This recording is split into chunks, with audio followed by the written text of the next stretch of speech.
Good afternoon and welcome to NASA's Johnson Space Center for our Crew 9 news conference today. We are joined today here in person with our Crew 9 astronauts Nick Hague, Suni Williams, and Butch Wilmore. We'll be taking questions from here in the room and on our phone bridge, but before we do that, we'll kick it off with some opening remarks from our crew. Nick, go ahead. Thanks, Courtney. Wanted to kick off with words that would describe what the Crew 9 mission meant, and I think ultimately it's unique, like every spaceflight mission tends to be, and you don't know exactly how they're going to play out. But I think that the Crew 9 mission, when it comes to it, it highlights to me safety and the importance of the mission and the balance of those two. As you all know, back in the early fall, NASA was balancing the safe return of Suni and Butch with the need to continue the mission that's been going on board the space station for 2.5 decades up there, performing research for the benefit of humanity. And so there was a decision made to send Alex and I up with a couple empty seats and integrate Butch and Suni into the crew of Crew 9. And then bring them back at the end of a long-duration spaceflight mission. And so we sit here today, minus Alex, who's recuperating in Russia right now, with friends and family, thankfully. And we sit here as a testament to the success of that mission. So I look forward to answering your questions. Suni? Yeah, sure. Just wanted to say thanks to Nick and Alex for coming up and getting us and bringing us home, and thanks to so many who prepared us for our mission. The commercial crew program with NASA and Boeing, as well as SpaceX, really got us ready to go. All of the trainers here at Johnson Space Center, the mission control teams all over the country, in Florida to California, so throughout the whole country, as well as what we're doing now. Our teams here are getting us ready to get rehab and get ready to take on new challenges. So feeling good since we've been back almost 2 weeks now. Actually went out and ran 3 miles yesterday. So I will give myself a little pat on the back. Our trainers are rocking it and getting us ready to get back to help out with the new astronauts as they're getting ready for their mission. So the biggest thing I want to say was thank you. Yeah, thank you, Suni. Let me start off with an analogy, a sports analogy. This very difficult job that we take part in, it's a team sport. It encompasses organizations throughout NASA, throughout the country, coming together. The Commercial Crew Program, headquarters, the International Space Station program, working together day in and day out behind the scenes, diligently to make all of this work together. And then you couple that with a nation that comes together and it cares about the human spaceflight program and prays for us and what's taking place. It goes beyond understanding, honestly. And then this organization also is incorporated into an international organization that reaches beyond our own borders and brings in the world like no other organization on or off the planet. And I can tell you, it's simply a privilege to take part in all of that. All right, thank you all for your opening remarks. We will go ahead and start taking questions now. If you're in the room, please raise your hand and we'll be sure to get a microphone over to you. If you're joining from our phone bridge, please press *1 when you're ready to enter the queue. And due to the high volume of questions today that we are receiving, we ask that media start with 1 question, and if we have time for a second round, we'll come back around to you. We'll start here in the first row with any questions. Mark, go ahead. Mark Strassman, CBS News. Welcome back, everyone. Good to talk to all of you again. We're meeting in this auditorium for a reason. There are roughly 60 news outlets represented here, another 120 or so on the phone. Butch and Suni, have you been surprised by the continuing and intense interest in your space saga? I would have to say yes, absolutely. It's interesting. We go and launch. We knew it was a little bit unique, obviously, first time flying on a new spacecraft. So yeah, that was interesting. But then life goes on up there. And I mentioned yesterday, we pivoted and we are International Space Station crew members, and we're doing what all of our other friends in the astronaut office do: is go and work and train and do amazing science experiments up on the International Space Station. So I think you sort of get maybe a little bit bit tunnel visioned in what your job is. So it's, do your job type of thing, right? And so you're not really aware of what else is going on down here. I hate to say that, maybe the world doesn't revolve around us, but we revolve around the world, like something like that. But, I think we were just really focused on what we were doing and trying to be part of the team and making sure we pulled our weight for the team. Of course, we heard some things, and I'll let, obviously hand this off to Butch, heard some stuff from our friends and family that people were interested and wondering what was going on and concerned about our health and all that kind of stuff while we were up there. But, I mean, we were just part of the team doing the job, filling in wherever we could, and then knowing that there's rotational flights and we will be coming home eventually on a rotational flight. So, no, I don't think we were aware to the degree. Pretty honored and humbled by the fact of when we came home, like, wow, there are a lot of people who are interested, very thankful, very amazed that we could hopefully be one positive element to bring people together. Yeah, I don't know that there's much I could add to that. Just thankful for a nation that cares, a nation that prays, and a nation that is involved in the processes that are important to all of us. Okay, we'll take our next question here in the room. Tom, go ahead. Hi, Tom Costello with NBC News. Again, welcome back. Nice to see you all. Everybody's been thinking about you and worried about you. And I'm wondering, once you got your feet back on terra firma, what's the first thing both of you wanted to do, and were there any foods you were craving after 9+ months? Go ahead, Senator. Oh, yeah, I wanted to hug my husband and hug my dogs. And I'll say that in that order. But maybe not. No, I'm just joking. But of course, food, something that's just like for home for me, like something that is very, reminds you of home. And my father was a vegetarian, so I had a good grilled cheese sandwich when I got home. So that reminded me of him. Yeah, certainly embracing the family again, but also the opportunity, and I've already said it a couple of times, is just to say thank you to a nation that got involved in all of this. It makes it special, not just for us, but for all, I think, our nation as a whole. So thank you. All right, we'll take our next question right here in the front row. Thank you. My question's for Suni. When you first got off the plane in Houston, we saw you hug Zena Cardman, and there was a nice exchange. If you could describe what happened and your gratitude towards the crew members who stepped aside so that you'd have seats coming back. Yeah, it's a great observation, so thank you very much. Zena's awesome, Stephanie Wilson, awesome. When this whole thing was unraveling, like my heart went out, because it's just sort of like, wow, you're waiting for your space flight, specifically Zena, as her first flight. Like, wow, it's a little bit rough to know that you're going to be moved to a different flight. But at the same time, she is an awesome person, an awesome astronaut. She's going to get the opportunity, and this just wasn't the right flight for her to be on at that moment in time. And so I just gave her a big, huge hug. I told her that I used her Crew 9 shirt when we were up there for a photo op, but I packed it back up real nicely and put it in her stuff. And little joking aside, I just wanted to really tell her thank you for taking one for the team, and that's what our office is about. But she needed to have that acknowledgement. Okay, we'll take one more question here in the room, and then we'll head to our phone bridge. Hi, this question is for Sunita. I'm Jeff Saperstone, by the way, from NBC in Boston. A lot of people in your hometown in Needham, they've been watching this Go Sox. bit by bit, every moment. Yeah.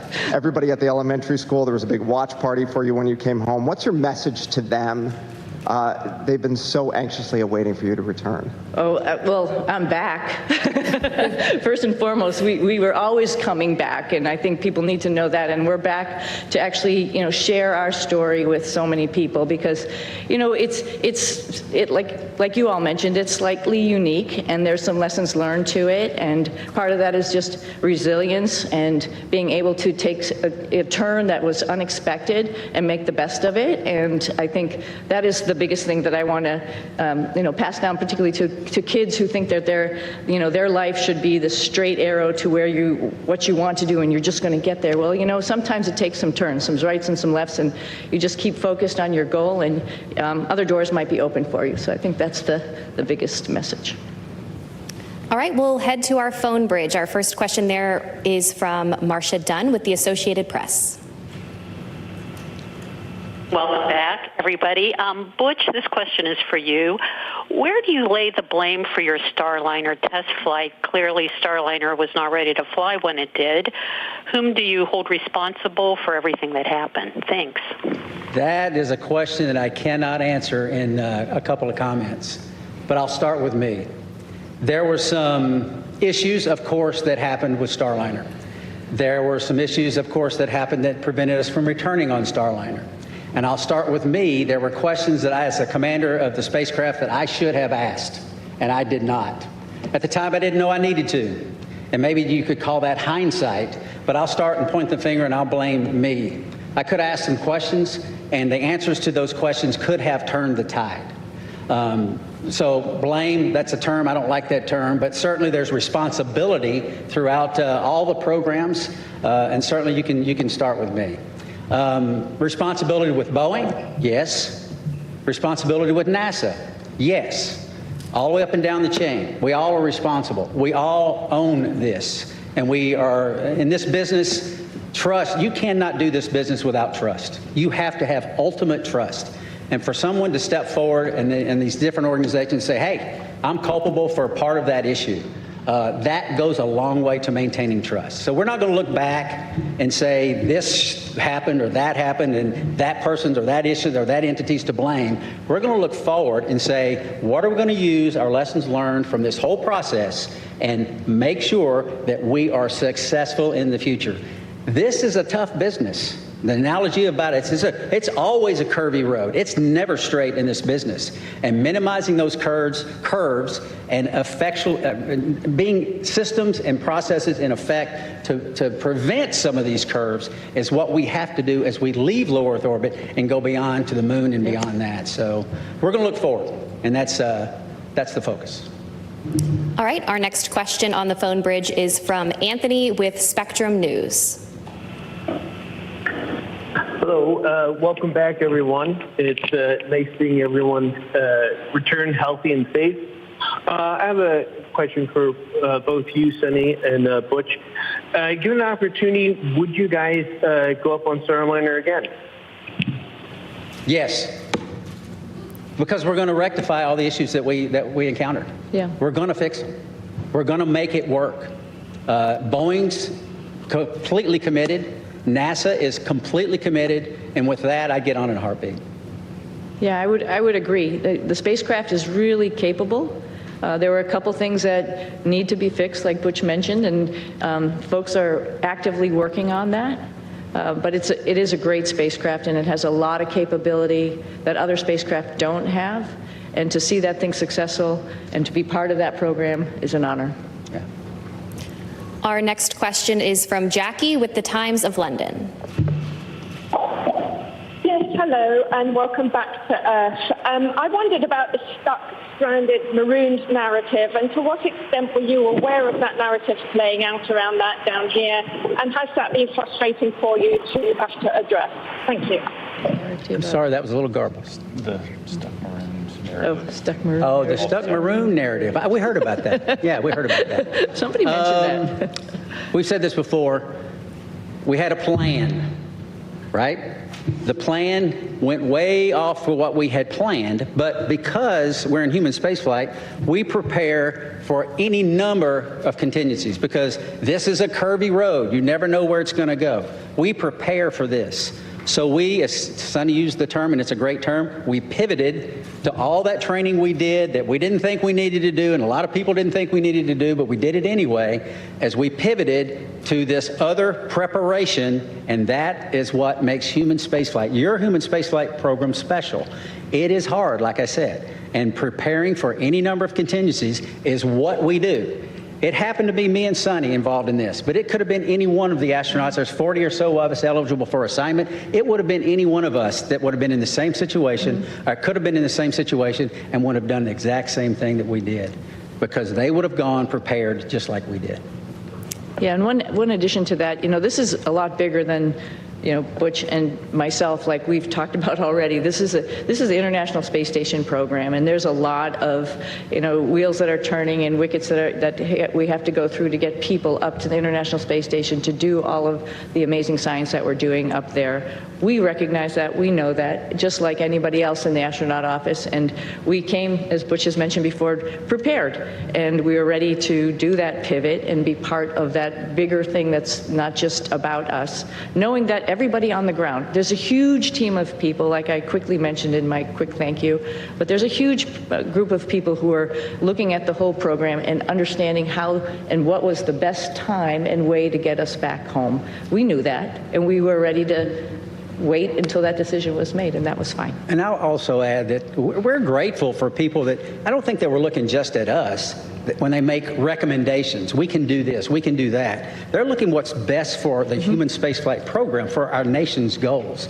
They're not looking just about Suni and Butch. And we appreciate those entities that do that and reach out and say, hey, we can do this, we can do that, we can do that. And NASA says, hey, we got a plan, we came prepared, here's what our plan is, and we think this is the best plan because it doesn't disrupt the flow of how these missions lay out. So, and that's the one we went with. Yeah. All right, we'll take our next question here in the room. Andrea, go ahead. Thank you guys for being available today. So your mission became unusually political. Given your experience, do you think other astronauts are going to get nervous that they could be caught in the middle of a political fight? And is there a point where, this starts to jeopardize safety of a mission when you start looking at all these politics that come into play? Thank you. I think Nick's got some good insight on that. Good job.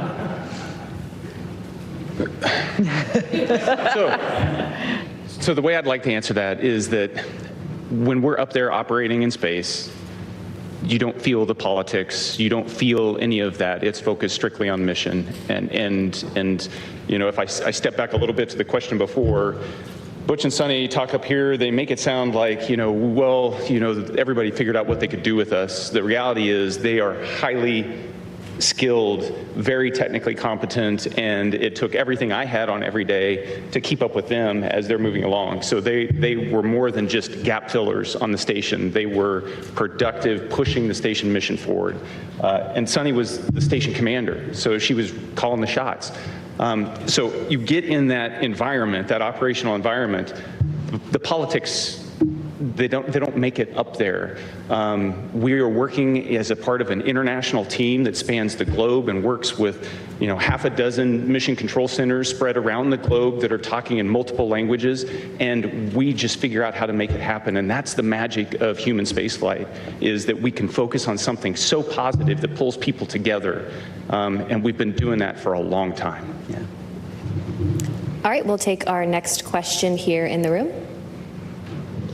Hi, I'm Jay Wan with KPRC, the NBC affiliate in Houston. This question is for Butch. I actually stopped by your church right before I came here, and I heard that you were still attending your church services from space. Right. Can you tell me a bit about why that was important for you to do? Well, goodness, the Word of God continually infilling me. I need it. My pastors are the finest pastors on or off, in this case, the planet. And to tie in and to worship with my church family was vital. I mean, it's part of what makes me go. And not only that, I also tied into Grace Baptist Church in Mount Juliet, Tennessee. A buddy of mine is an elder there and a pastor there, and I would watch their service as well every single week. And it was invigorating. It was part of what I need as a believer in Jesus Christ to continue that focus. It assists me day in and day out because I need that fellowship, even though it's fellowship from afar, and it's not like being fellowship up close,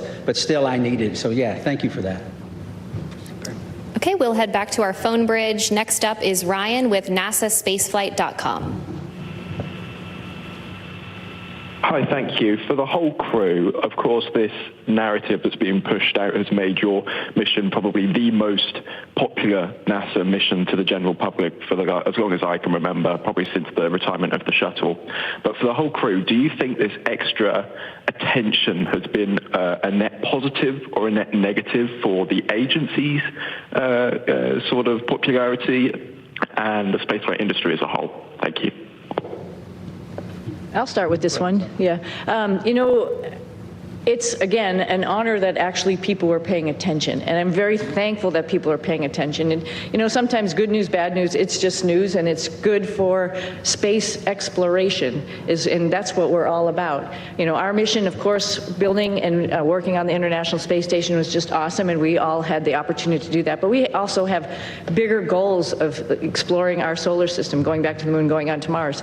And to get people understanding that it is hard, it is difficult, and what we do up there is really awesome. And I think at least that we had a little bit of that came with the interest in this mission. And if we can perpetuate that and tell people a little bit more and have the opportunity, the forum to do that, I'm very thankful for that. All right, our next question is from Nicole with the Canadian Broadcasting Corporation. Hi there. Could you perhaps talk about how difficult it was being away from your friends and family, particularly since you hadn't prepared for that?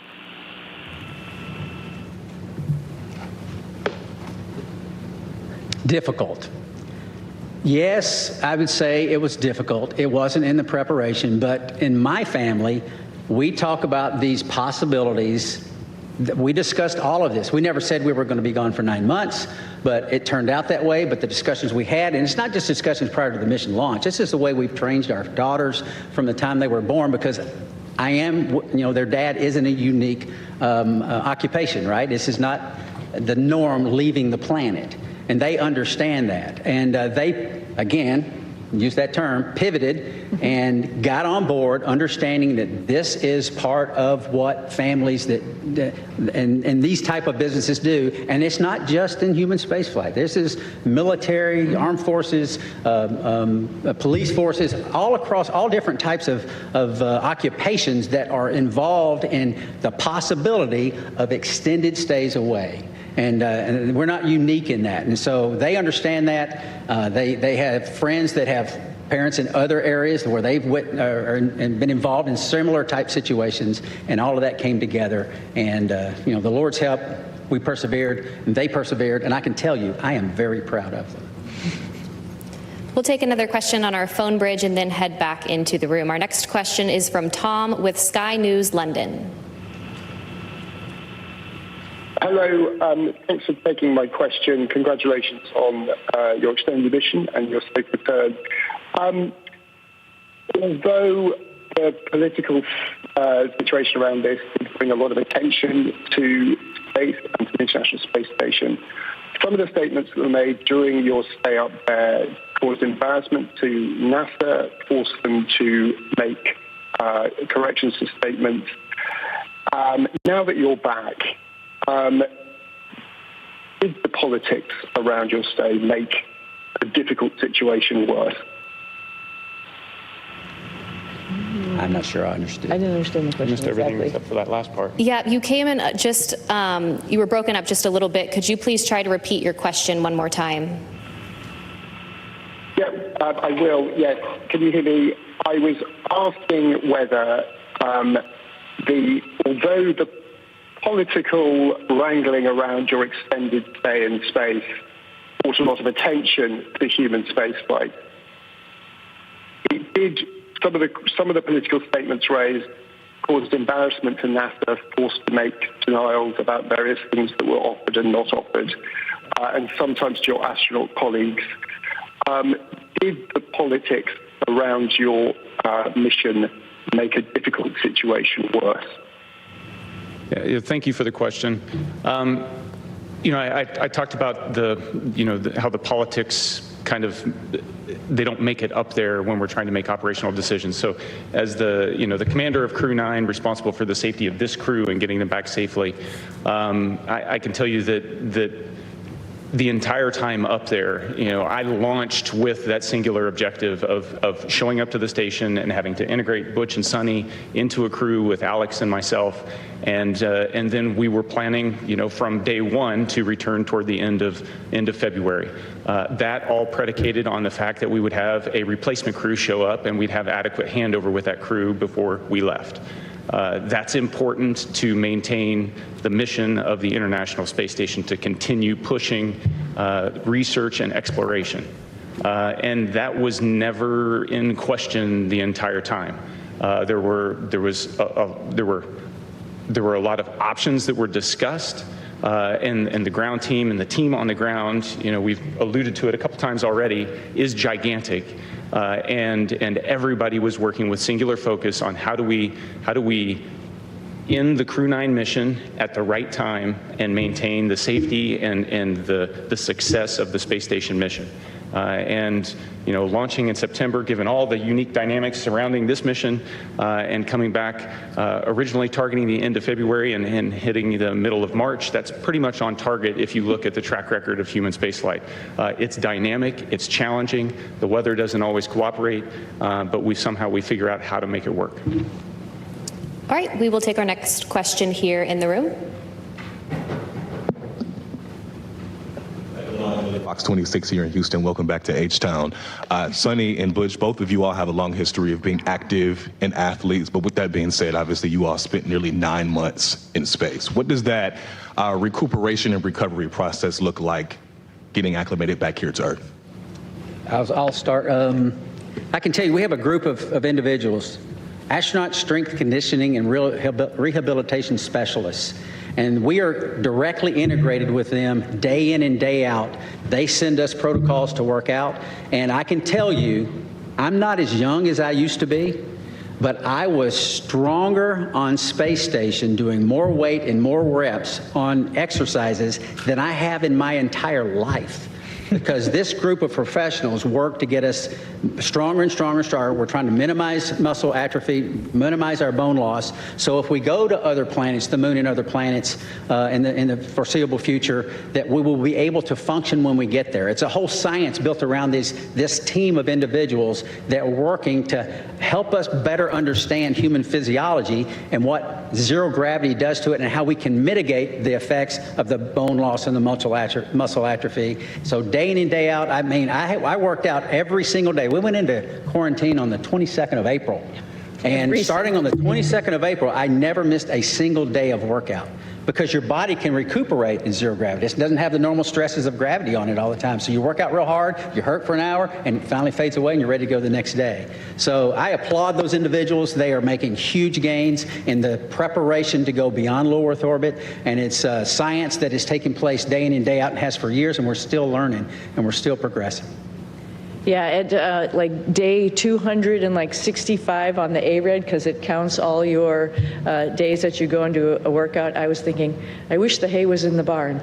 But every single day, just like Butch is saying, you got to get on the machine and work out. And it actually is a really great stress relief to be able to have that time up there and run or bike or lift weights. It's really great. And the folks that Butch is talking about, is along with the nutritionists, really are looking out for us and making sure that when we get back here to planet Earth with gravity, we'll be able to function.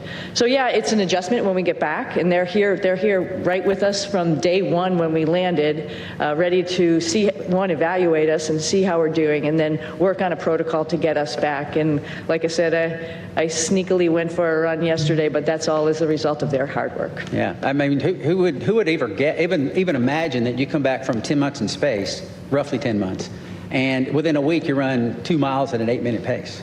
I mean, that's not even conceivable that the body could handle that. But these folks get us ready to where those type of things happen. Okay, we'll take our next question here in the room. Yes, hello. I'm just wondering, there are a lot of people that depend on jobs here in the aerospace industry in the Houston area, 23,000 total. Wow. In the past, when there have been issues with NASA spacecrafts, there have been delays, and now we have another issue with the Boeing Starliner. Is there any concern that your issues with Boeing may delay future projects, future missions? And what would you say to one of your fellow astronauts before they go up on another test flight? Well, that's a great question. Yeah, it's a great question. And I think we all have alluded to it. There's lessons learned. And that's like a piece of hope, right? We're not just sitting here doing the same thing over and over again, and we're learning from every mistake potentially, or maybe a decision that we've made and how we could make that better and do better the next time. When we go to the moon, we won't have an International Space Station to maybe take a stop at. We really have to get it right. And because of our mission, I think that highlighted some areas where maybe we need to work on and get it right for our fellow astronauts. I think they're encouraged by that, right? You you learn and you move on and you get better. And I think that's part of the learning process. It's part of the exploration process. I mean, we are scheduled on Wednesday to meet with Boeing leadership, the program managers, senior chief engineers, to discuss some of these issues. They want to come together with us, Sonny and myself, because we lived through this with them, and get on board with what the future looks like. And having flight crew with background in test and acquisition involved in the processes going forward to make sure that we're dotting every I and crossing every T. But still, that doesn't mean that you're guaranteed success in anything. Like we've said many times, this is a tough business. And we're learning all the time to go further and further and further. We'll take another question here in the room. I'm Shang from New York Times. This is for you. I was just wondering if you could sort of talk about your personal future. Sorry. There's been a lot of talk about this uncertainty about the future of the human spaceflight program, suggestions that ISS should be deorbited in a few years, there should be a pivot from the moon to Mars. How do astronauts feel about these potential changes? And 3 years is a lot longer than 8 months. So we've each been able to do multiple missions to the space station. And I'll let Butch and Suni add on to this, but one of the things that I noticed was a dramatic increase in the complexity and just the weightiness of the experiments that we were conducting this time around on the station since 6 years ago when I was last there. And it just gives you this sense that we are in the golden age of the space station right now in terms of the return on investment and what we're able to do there. And it's not just focused on return to benefit the Earth. It's also focused on enabling all those things that we're going to need as we go to the moon and on to Mars. And so I am really optimistic when I think about the future of human spaceflight.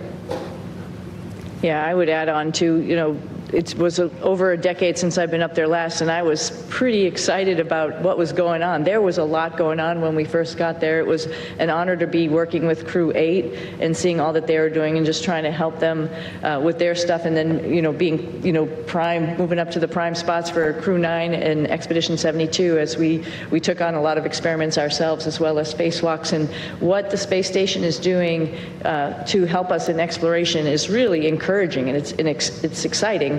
And I'm a little envious of the future astronauts. The guys who are coming behind us, they're going to have so many wonderful opportunities to do the same as us, add to that exploration, add to trying to find the answers to the next questions. It's going to be an exciting future. So I'm not worried about aerospace industry. I think there's a lot going on, and it's a great time to be in it. We'll take our next question right here. Hi, Ed Lavandera with CNN. Thanks for taking the time today. When you re-entered the Earth's atmosphere and came back to gravity, can you talk specifically about any kind of weird either sensations or experiences that you've had dealing with that over the last couple of weeks? And more importantly, did you know that you guys had been greeted by dolphins when you splashed down? I can tell you that returning from space to Earth through the atmosphere inside of a 3,000 degree fireball of plasma is weird, regardless of how you look at it. Doesn't matter what type. Yeah, it doesn't matter what type. It's thrilling. It's amazing. I remember thinking about the structure of the capsule and the stresses that it was taking, that was ongoing as the drogues came out, and the whole capsule starts shaking and twisting, and thinking about the stresses taking place and going, "Wow, hope those cables hold." And then the parachutes open up, and then you're like, I've said it many times, there's not a better feeling returning from space than the parachutes open and work. And I didn't have the view in front of me, and thankfully Nick did. He had a view of the camera going out right off the top, and he said, 3 parachutes, good pair, 4 good parachutes. And I tell you what, it's a great feeling. It was a great feeling. And it's exhilarating because this, again, I can't help because it's within me. This is our national focus, national goals. We don't do this because NASA decides to do this or this or this. This is Congress and everything coming together to affect a human spaceflight program with a purpose. And part of that purpose includes bringing those astronauts back to Earth. And it's a thrilling ride like no other that you could imagine. And satisfying. Yeah, yeah. And I had requested dolphins as kind of a joke. Yeah. Somehow they pulled it off. Yeah, I just hats off, like Butch said, to Nick for, he's just commentating the whole way down. So there was obviously, we had trained this and gone over it while we were up on the space station and reviewed, but just to hear everything as it was ticking along, it's just really awesome to, like, you can envision it. You had a display, I think there's a camera that goes up, right, to see it. And Butch and I both had a window on either side where we were, and I was watching through the window as much as I could, but then all of a sudden, you know, with the heating, it glazes over, and then you can't see outside. A funny thing that happened, though, after you can't see, you can still sort of see through it. We knew it was daylight, and we knew the folks were coming out to rig the spacecraft, and I see a little tennis shoe sort of going in front of the window, so I'm like, okay, our friends are here getting us ready to get back on the boat, and that was pretty special, too. I didn't see a fin, though. I wish I had saw a fin. Okay, we'll head to our phone bridge. Our next question from Margaret Smith. Hi, everyone. This is Margaret Smith from Worcester, Massachusetts, the home of Robert Goddard. Started it all. Thanks for taking the time today. And my question to both of you is, for those who maybe are not especially familiar or who may sort of question the need for the space station, can you all make the case for why that work is important? Why the station work is important. Why the space station is important? Oh, the space station is amazing, right? So just sort of like we've talked about a little bit earlier in this conversation, so we're doing a bunch of stuff like Butch alluded to, physiology, understanding what happens to humans as they're in space for a longer period of time.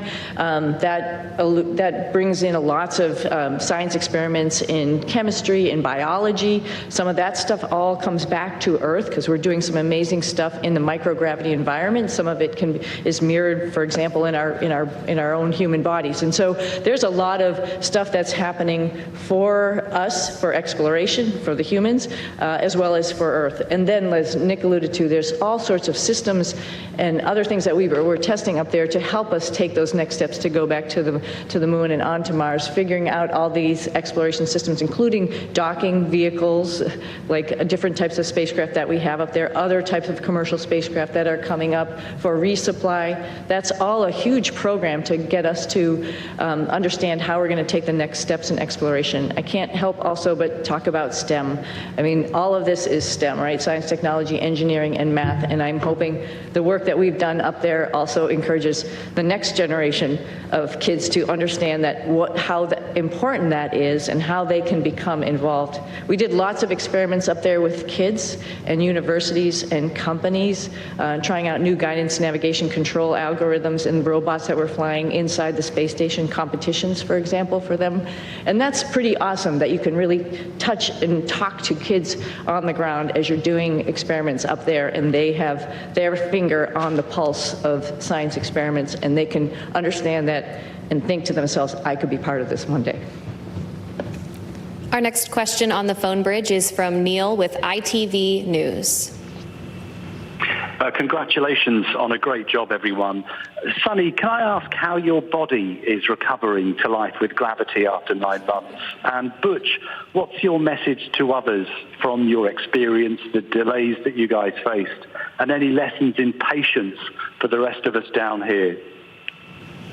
Oh, I think I'm doing okay. I was just joking around and showing off a little bit, but no, seriously, we talked a little bit about our group, the Astronaut Strength Reconditioning folks that are getting us back in shape, and every day feeling better and better. It's pretty much a miracle to see how your human body can adapt. I mean, the first day we got back, when all of us came down the ladder and greeted everybody, it was we were all a little bit wobbly at that time, and it's amazing within 24 hours how the neurovestibular system kicks in, your brain understands what's going on. And then the agility and the weightlifting that occurs in the next week that makes you feel good enough to actually, like I mentioned, go out, run, actually lift weights, get in there, do squats and deadlifts and stuff already. That's pretty incredible. So I knew it was going to happen. We all knew it. We've all flown before. We all knew that there's just this little bit of a hump to get over, and then you can get back on it. Hope to do a couple of races in the springtime. Yeah, I think the clear message is that, like I said when I started, it takes a team. It takes a team of motivated and passionate individuals We don't have a human spaceflight program. You don't have folks sitting up here in a blue suit without the massive team that's making it all happen. We get to ride the pointy end of the rocket. It is wonderful. We get to go to the space station. We're the arms and the eyes for PIs here on Earth. They're the ones that are doing the hard work. We're just setting up and doing and switching and changing. So it takes a team, and I would say any part of this team is a great and wonderful place to be, and because we're proud of all of them, because we don't have it without them. Our next question is from Marcia Smith with Space Policy Online. Thanks so much for taking my question. Butch, you mentioned that you were going to be meeting with the Boeing leadership to talk about Starliner. And I'm wondering, are you surprised that after all these months, I mean, it's been almost, 7 months since Starliner landed, that they still haven't resolved all these problems? And will you and Suni be assigned to work with them over these next many months getting Starliner ready? Okay, so a couple of questions there. Am I surprised? I'm not surprised. I mean, this, like we've said it several times again, human spaceflight is hard. It's not that no work has been done to this point. There's a great deal of work being done. But we have insight that not many other people have. We worked this program for 6 years before we launched. We talk to everyone up and down the chain of command, and we have insight that other people don't have. And we want to share that as much as possible. We tried to share it from orbit, but that's hard, right? We're not face-to-face is how you communicate. It's very difficult to communicate when you can't even see the other person that you're talking to. So we've had some conversations, but now it's time to get serious and get together and talk about some of these issues and some of these things and get us, and not get us, we're already tracking on the right path, but maybe a little tweaking here and there because of some insight that we'll be able to give them. That's the purpose of that meeting. And they're eager to do it, as are we. We'll take our next question here in the room. Jacob Rascone, KHOU 11. I wonder what you would say about the life lesson I think we can all relate to. We've all made plans, we've all been excited about those plans, and we've all watched those plans kind of fall apart. What would you say about what allows you to meet the moment with courage, with serenity, or maybe you didn't, internally? But what would you say about that life lesson I think we can all relate to?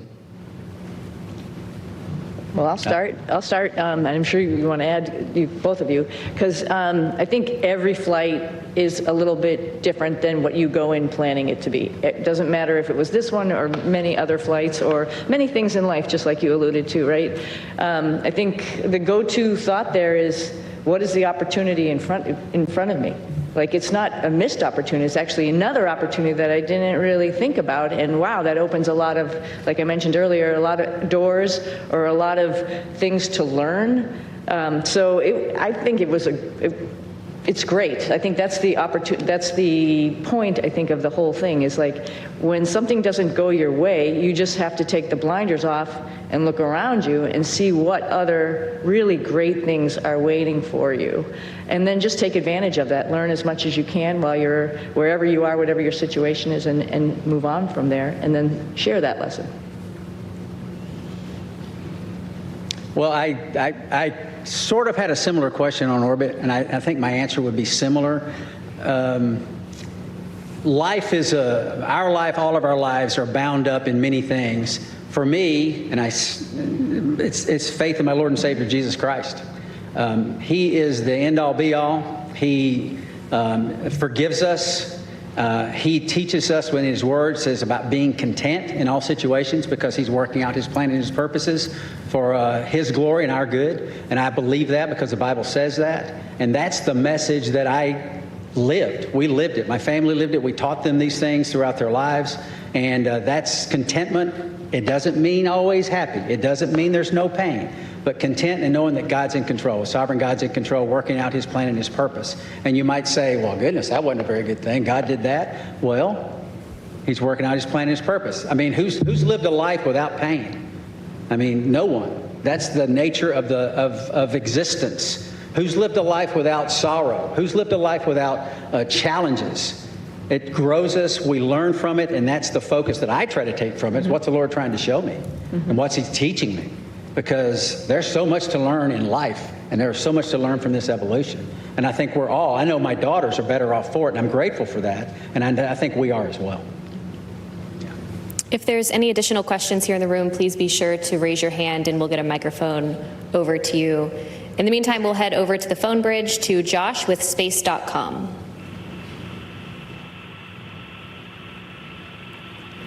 Hi, Josh Dinner. Thank you all so much for doing this. This question is for all three of you. What were the most out of this world and your favorite experiments or tech demos you got to be a part of on this mission? And for Williams and Wilmore specifically, did the extension of your mission create any new opportunities for experiments or research that was not originally planned for the expedition? You start. Sure. So while I was up there, we performed about 150 different experiments. Of those, the ones that you know the most about are the ones where you end up being one of the guinea pigs in the experiment. So there's about a dozen different experiments where we were doing things to me and seeing how my body adapted. Whether that was a vascular aging experiment where we're measuring how stiff my arteries get because life in space tends to manifest itself as accelerated aging, and so we can better understand how the human body responds to that and hopefully provide some treatments on the ground to help with problems that as you get older you encounter. How our immune system works. Did a whole study on the immune system and how my body was responding. Life on orbit tends to suppress the immune system, and why does that happen? We're trying to understand that so that we can help design better treatments on the ground, but also understand how we can support crews that go deeper into space on longer missions. Probably one of the most shocking experiments. Butch and Suni got to watch me wire myself up to muscle stimulation pads and shock myself and trying to figure out how do we keep our muscles strong when we don't have access to all the equipment we have on the International Space Station, because as we go to the moon and on to Mars, that's a lot of extra mass, and if we can do it with smaller equipment, maybe that works. The side benefit of that is anybody that's been bedridden on the ground, that's also a treatment for how you can support somebody that's been kind of tied to a bed for a long period of time and help keep them healthy. So there's a benefit directly to the ground. That's three of them. They're all interesting, and I'm one of many subjects, and it takes years to get enough subjects to go through the space station to be able to generate enough data to draw some conclusions. And so that's why research up there takes a long time. But the value is clear. Just very briefly, there's some medications on Earth that work well with a certain age group, but the same medication doesn't work so well with another. So it's a capillary flow experiment to try to understand how that medication is flowing through our bodies, and maybe there's something we can figure out as to why those things are. And we're trying to figure that out. And that's very beneficial, obviously, to mankind, and may benefit some of our families one day. Yeah, and I just want to highlight some other science that's going on up there, because we have just an amazing person, Don Pettit, who's up on the space station getting ready to come home. And every day he's up to something and just trying to highlight what microgravity does and how it is, as well as amazing photography, which I'm sure a lot of you have probably seen out there. And the fact that he can take a picture of a red sprite or a blue jet and have a picture from the space station looking down on a lightning cloud is just incredible, and it enlightens all of us into what is actually going on in the universe. And that's just simply because he's curious, and that is something that's actually, like I said, we're sharing and we're showing off to everybody, like, wow, we think we know what's going on, but we really don't. And if you just open your eyes and make some observations, like Don does every morning at 4 a.m., we'd learn a whole lot. Yeah, so it's a great place. Don's taking potatoes he's growing and the nitrogen produced in the roots of the potatoes to nourish the peanuts that he's growing. I mean, it's pretty special. He's a special guy. He's awesome. Our next question on our phone bridge is from Robert Perlman. Hi, for Butch and Suni. You're now the first astronauts to fly on both Starliner and Dragon, admittedly one on the way up and one on the way down. Was there anything about either spacecraft that you found you liked more about the other that stood out as a feature, especially in terms of crew amenities? More Velcro on SpaceX, on Dragon. That's a crew amenity. That's a crew amenity, which would We've be talked nice. about Yeah, that. yeah, That's why I said. Yeah. You know, they're both unique and they both have their purpose and made to do the same thing, but I think what's really cool is, you know, give a problem to two different people and see how they solve it. Starliner is a really awesome spacecraft, like Butch had mentioned, with the integration of manual control as well as automation, as well as its vision systems. Dragon is a very comfortable spacecraft that tells you what it's doing, which is very nice versus having to interpret displays as we have done throughout the space programs with, you know, former programs, including shuttle. So they're both different, they're both unique, they both have their place in history. Very honored to have had that opportunity to see both of them up close and personal and ride them both. I don't know if I have a preference, honestly. They're both great for different reasons. Our next question on the phone bridge is from David Curley. Thank you very much. Butch, you mentioned lessons learned. Suni, you mentioned earlier about the ability of the Starliner. When you meet with Boeing, what is the overarching message you'll deliver to the company? We don't have enough time to go into all that. If you understand the spacecraft that we have now, we have Dragon, we have Orion, and we have Starliner. In my opinion, Starliner has the most capability when you think about its ability to maneuver automatically, you think about its ability to maneuver manually in all phases of flight, and then we have a mode, if those modes have failure modes, we have a backup mode where we can go directly from controllers to the reaction control system jets and maneuver the spacecraft. There's no spacecraft that has all of this capability. I mean, I jokingly said a couple of times before we launched that I could literally do a barrel roll over the top of the space station. I would never do that, but you can in this spacecraft. It is very, very capable. If we can figure out a couple of very important primary issues with the thrusters and the helium system, Starliner is ready to go. We have to do some tests. We have to do some integrated tests. We have to bring it all together in a process of qualification that is not going to happen overnight, but it has to take place. And Starliner will be right in line with the number of missions that Dragon and affect what it is designed to do. And that's ferry crews to and from the International Space Station and cargo. And I think that very quickly we can get on that track, and that's part of the discussions that we'll have. Mm-hmm.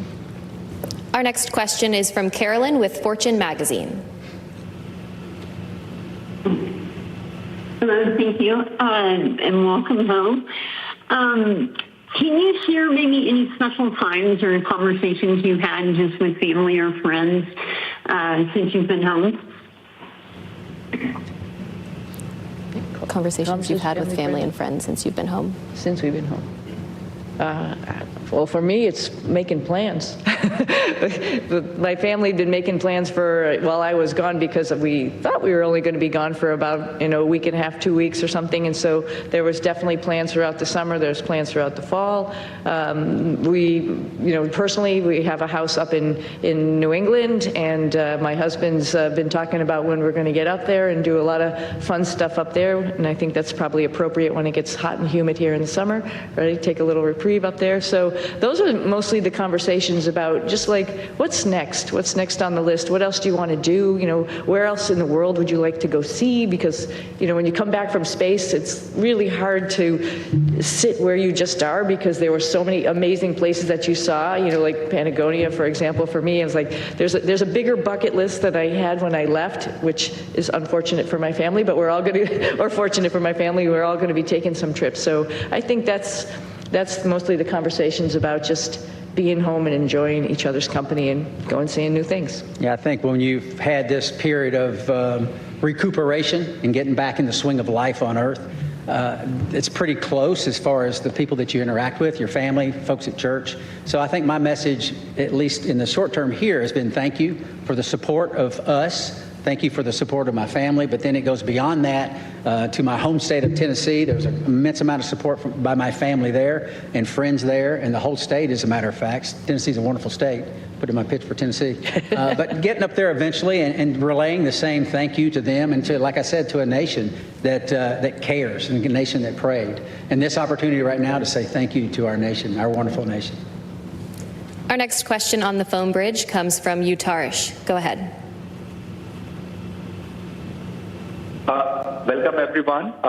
My question to Suni is that Indian Space Research Organization, ISRO chief has said that India wishes to utilize your expertise in space exploration. So is there any scope of hope that we can see you working or collaborating with ISRO, that is Indian Space Research Organization, in future? And second part of this question is, while being in ISS and seeing India from space, is there any moment you would like to share? How does India look from space, Tony? Opportunity, the second one. Yeah, so let me address the second question real quickly. India is amazing. Every time we went over the Himalayas, and I'll tell you, Butch got some incredible pictures of the Himalayas. They're just amazing. And you can see, like I've described it before, just like this ripple that happened, obviously, when the plates collided. And then as it flows down into India, it's many, many colors. I think when you come from the east going into like Gujarat and Mumbai, the fishing fleet that's off the coast there gives you a little bit of a beacon that here we come. And then all throughout India, I think the impression I had was it was just like this network of lights from the bigger cities going down through the smaller cities. Just incredible to look at night as well as during the day, highlighted, of course, by the Himalayas, which was just incredible as a forefront going down into India. I hope, and I You have think been for listening, sure of I'm course, to Butch, to Suni, to Nick there at that NASA news conference. Their first since their return to Earth after more than 9 months at the International Space Station. I want to bring in our NBC News correspondent, Priya Sridhar, who is live for us. And Priya, so interesting to hear them talk about not just the sort of everyday things of returning to Earth, the grilled cheese sandwiches, the hugs to the family members, to the dogs, the return to church service, for example, but also this question of politics and quote unquote blame or responsibility and how that came into play during the mission as well. Yeah, you're right, Hallie. This has generated interest around the world, and that was evident just by the number of journalists who were in the Johnson Space Center and the number of journalists who were on the phone wanting to ask them about all the variety of topics that you just mentioned. But one thing that a lot of people wanted to know is there had been this narrative down here on planet Earth that they had somehow been stranded in space or abandoned or stuck, and that Elon Musk had to send the SpaceX rocket up to the International Space Station to essentially save them. And they really wanted to set the record straight about that. They said that certainly was not the case. They were not stranded. They were not stuck. This is something that you prepare for when you are a NASA astronaut. And there are a handful of dozens of people who are qualified to serve on the International Space Station right now. And they happen to be two of the people who are credentialed to do just that. They had planned to spend 8 days there. And then, of course, as we know, that turned into 287 days. But it's something that they say they had trained for, they were prepared for. And a lot of people kept asking the question repeatedly in different ways if they felt like Boeing was responsible for the fact that they were up there. And they said, listen, the responsibility is with Boeing, it's with NASA, it's with themselves perhaps for not asking all of the questions that they could have asked prior to this. But they really wanted to spin this as these were lessons learned that can then be applied to human space exploration in the future. Hallie. Priya Sridhar at a windy Kennedy Space Center. Priya, thank you. Let me bring in former NASA astronaut Jose Hernandez. And in the 30 seconds we have left here, Jose, what stood out to you from hearing from these now famous astronauts on their return to Earth? Well, first of all, glad to have him back. But I think what stood out to me was the emphasis that space exploration is not a trivial task. There's a lot of things that can go wrong. This was a test flight, and so they knew what they were getting into, and they accepted it. And instead of being an 8-day mission, it had to be a more than 9-month mission, and that's the way it goes. But I think we're going to be a lot smarter as a result of this experience. Jose, thank you so much. That does it for this NBC News Now special coverage. News Daily picks it up right now. On NBC News Daily. Did you see this over the weekend? Country singer Morgan Wallen is raising eyebrows today following his appearance as Saturday Night Live's musical guest. At the end of the show, you can see Morgan Wallen hug this weekend's host, Mikey Madison, goodbye. He then immediately walked off the stage, leading a lot of viewers to wonder what had happened. Wallen later posted a photo on Instagram showing a plane with the caption, "Get me to God's country." The frontrunner in France's presidential election is now banned from running for public office. Marine Le Pen was found guilty today of embezzlement. The far-right party leader had been accused of misusing millions in European Union funds for more than a decade. The verdict comes with an immediate 5-year